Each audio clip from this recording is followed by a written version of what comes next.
एक गांव में दुखीराम नाम का एक व्यक्ति रहता है।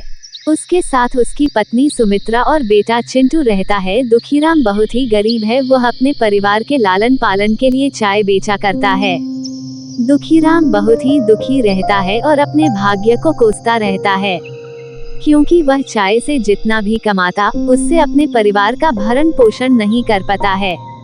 एक दिन दुखीराम अपनी पत्नी से कहता है, सुनो सुमित्रा, मुझे लगता है कि हम जिंदगी भर ऐसे ही गरीब रहेंगे।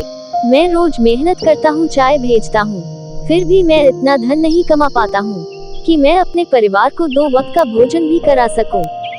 ये सुनकर सुमित्रा कहती है, सुनो जी, आप ऐसे उदास मत रहो, सब ठीक हो जाएगा। प्रभु हमारी परीक्षा ले रहे हैं शायद। ये कहकर सुमित्रा अपने पति और बच्चों के साथ सो जाती है। सुबह उठकर सुमित्रा अपने पति से कहती है, अजी सुनते हो, आज आप दुकान पर जाने से पहले मंदिर जरूर जाना। ठीक है भाग्यवान, मैं चला जाऊंगा। ये कहते हुए दुखीराम मंदिर जाने लगा।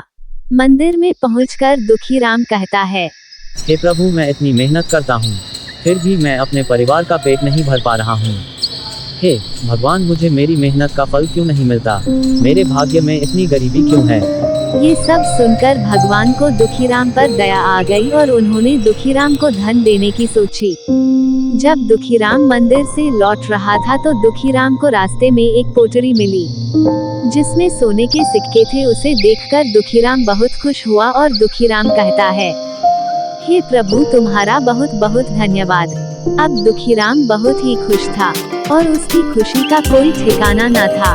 गाना गाते हुए वो घर आया और अपनी पत्नी सुमित्रा को सारी घटना बताई। ये सुनकर सुमित्रा कहने लगी, अजी सुनते हो, चिंटू के पापा हमें पराये धन को अपना नहीं समझना चाहिए। ये धन हमारा नहीं है, इस पर हमारा कोई भी हक नहीं है। जाओ, इसे तुम मंदिर में ही दान कराओ, हम चाय बेचकर ही अपना गुजारा कर लेंगे। ये बात सुनकर चिंटू कहता है, पापा मम्मी सही कह रही हैं, हम और ज्यादा मेहनत मजदूरी करेंगे और अमीर बन जाएंगे।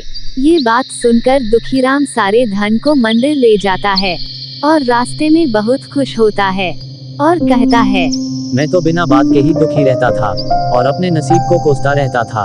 आज मुझे समझ आ गया है कि खुश रहने के लिए धन की जरूरत नहीं, बल्कि परिवार के साथ और विश्वास की जरूरत होती है। अब दुखीराम अपने नसीब को नहीं कोसता है और रोज सुबह उठकर चाय बेचा करता है और अपने जीवन में बहुत खुश रहता है। इस कहानी से हमें ये सीख मिलती है कि हमें अपने जीवन में नसीब को दोष देने की बजाय कर्म करते रहना चाहिए।